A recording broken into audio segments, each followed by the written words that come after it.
Halo teman-teman, Assalamualaikum. Jumpa kembali di channel Budi Taftazani. Di video yang lalu, saya pernah membahas tentang self-talk. Tips mengembangkan self-talk untuk memelihara kesehatan mental. Bagi yang belum menonton video itu, silakan tonton dan saya akan tuliskan linknya di deskripsi. Video kali ini, saya akan menjelaskan bahwa pada masalah tertentu, self-talk positif itu tidak cukup. Ini terjadi jika masalah yang muncul itu terkait dengan orang lain atau di luar sistem individu atau sistem di luar individu kita. Karena kita hidup di dalam entitas masyarakat bersama dengan manusia lainnya, ada kemungkinan seseorang mengalami masalah interpersonal atau masalah yang muncul dari lingkungan sekitarnya. Dalam ilmu yang saya pelajari, yaitu pekerjaan sosial atau social work, ada perspektif yang namanya perspektif person in environment atau manusia di dalam lingkungannya, ya, di mana ada saling mempengaruhi antara aspek-aspek individu seperti aspek biologi, intelektual, emosional, tingkah laku dengan lingkungan sekitarnya, baik itu lingkungan fisik maupun lingkungan sosial. Dan dengan demikian, masalah kesehatan mental itu tidak hanya dipengaruhi oleh faktor-faktor individu, namun juga dipengaruhi oleh faktor-faktor di luar individu itu sendiri. Dalam konteks self-talk, kita tahu self-talk itu dikembangkan oleh pikiran manusia.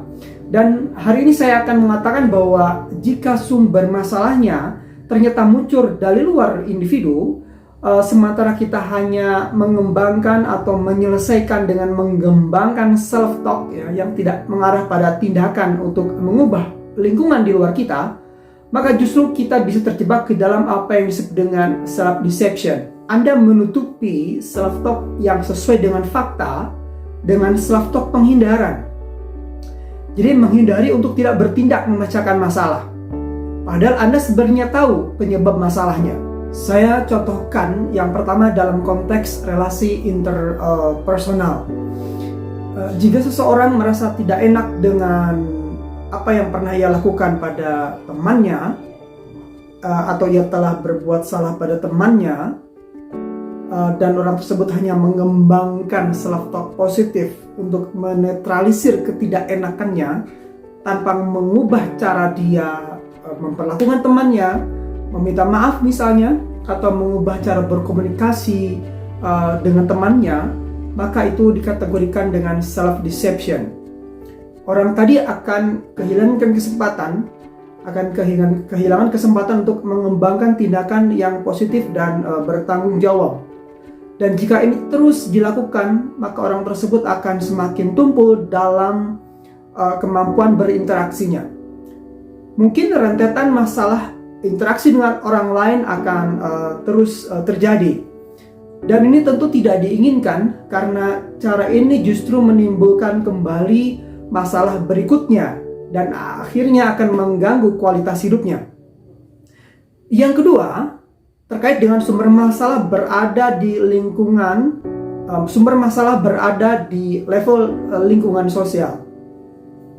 Misalnya jika Anda tinggal di sebuah daerah yang sering banjir akibat kerusakan lingkungan, dan kemudian Anda beradaptasi, ya, dengan mengembangkan self-talk yang dianggap bisa meringankan beban. Misalnya Anda mengatakan, ya ini biasa terjadi di musim hujan, kita sudah antisipasi kok, ada bencana yang jauh lebih berat dari ini. Anda hanya mengembangkan self-talk seperti itu di pikiran tanpa melakukan tindakan bersama agar tidak terjadi kerusakan lingkungan sehingga tidak terjadi lagi banjir di masa depan, maka ini yang disebut dengan self-deception, sekaligus juga ketidakpedulian. Nah, jadi sekali lagi, ada masalah yang tidak cukup diselesaikan hanya dengan self-talk. Nah, di video saya yang sebelumnya tentang self-talk, saya sudah menyebutkan tips ke-6 bagaimana mengembangkan self-talk, yaitu yang bisa mengembangkan rencana tindakan yang konstruktif.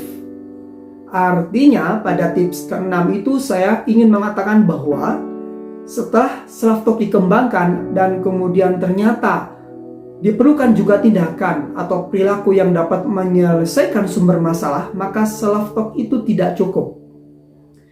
Jadi menyelesaikan masalah tidak cukup hanya di pikiran. Memang ada masalah yang bisa diselesaikan hanya dengan self-talk, terutama jika masalahnya hanya benar-benar karena pikiran kita sendiri, atau pikiran kita mengalami distorsi atau kekeliruan.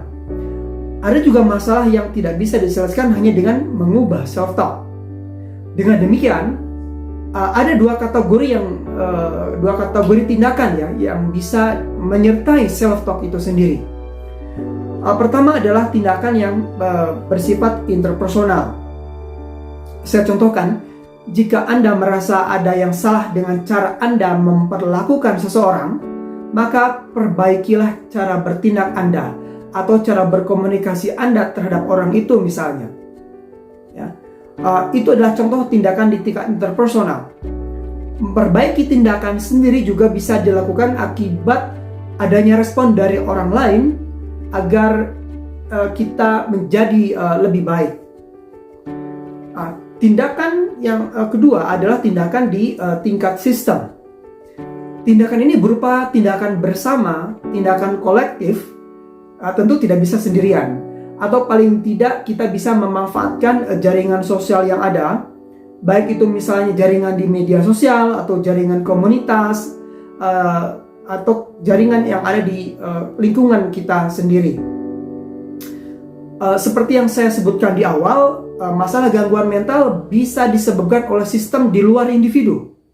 Misalnya, penataan kota yang semrawut, polusi, kemacetan, akses layanan publik yang buruk, itu bisa menimbulkan gangguan mental bagi warga masyarakat. Tingkat stres bisa dipicu oleh kemacetan di jalan raya misalnya.